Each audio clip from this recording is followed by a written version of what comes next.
Begin in a kneeling position with both hands inside of your front foot and back knee on the ground. Initiate the movement by dipping your elbow towards the ground, though it doesn't have to touch the ground. You should feel this in the front of your hip.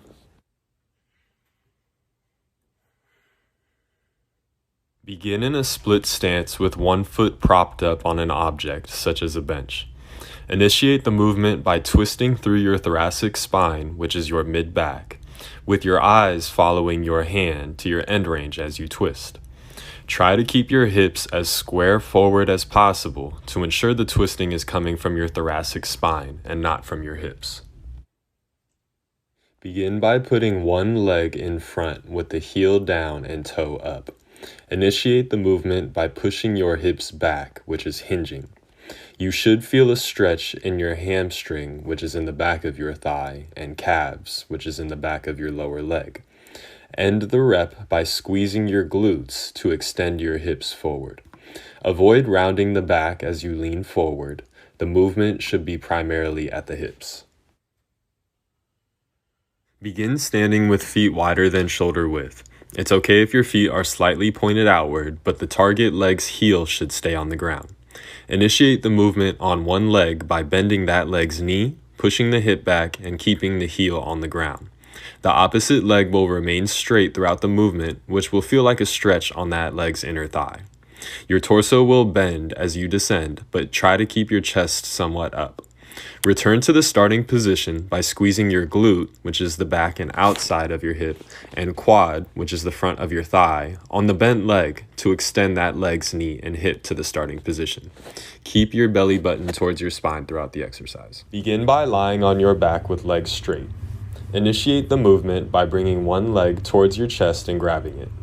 As you do this, keep your opposite leg in contact with the ground, as if you're driving your knee into the ground. You should feel this in your lower back on the bent leg and front of your hip on the straight leg.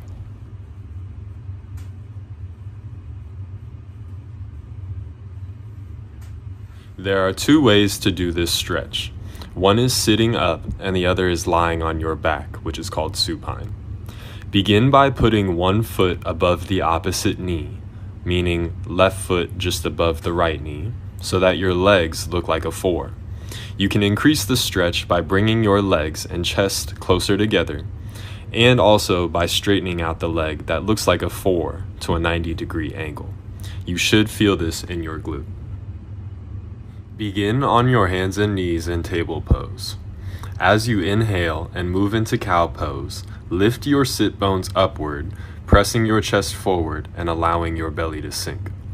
Lift your head, relax your shoulders away from your ears, and gaze straight ahead. As you exhale, come into cat pose while rounding your spine outward, tucking in your tailbone, and drawing your pubic bone forward.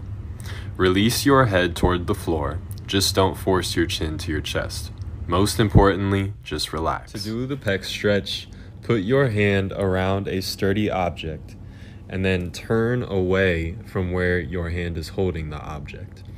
You should feel this stretch where your arms and shoulders and chest all meet. Try to stand tall as you do this, through your spine up to your neck. Hold the stretch for the designated time. This stretch can be done standing up or in a kneeling position. Initiate the stretch by putting your arms straight overhead on an object, such as a bench, chair, wall, etc.